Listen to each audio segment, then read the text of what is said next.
আসসালামু আলাইকুম। আপনারা দেখছেন আমি এখন কবরস্থানে কবরস্থানে দেখতে পাচ্ছেন আজকে একটা লোক মারা গেছে।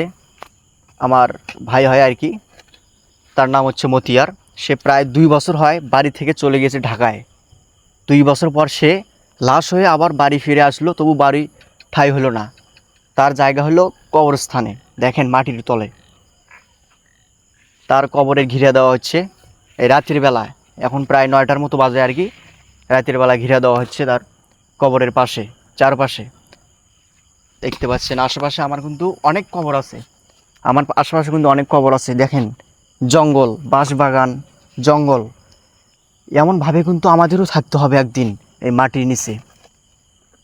অনেকে তো আপনারা শক্তি পেয়ে অনেক কিছু করেন, অনেক মানুষের উপর নির্যাতন করেন। একবার ভাবুন কবরস্থানের কথা, একবার ভাবুন। দেখুন কিভাবে লোকগুলো মাটির নিচে আছে। জানি না এখন তারা কীরকম আছে, তাদের অস্তিত্ব আছে কি নাই। আপনারা একটু ভাবুন। দেখেন সে লোকটা কিন্তু আগামীকালে ভালো ছিল, হঠাৎ ঘুমের মধ্যে তার মৃত্যু হয়ে যায়। দেখতে পাচ্ছেন আমাদেরও যাইতে হবে একদিন নাকি? আমাদের সবারই কিন্তু এইরকমভাবে একদিন যাইতেই হবে। তাই আমরা ভালো হয়ে যাই, নামাজ কালাম পড়ি। আসসালামু আলাইকুম।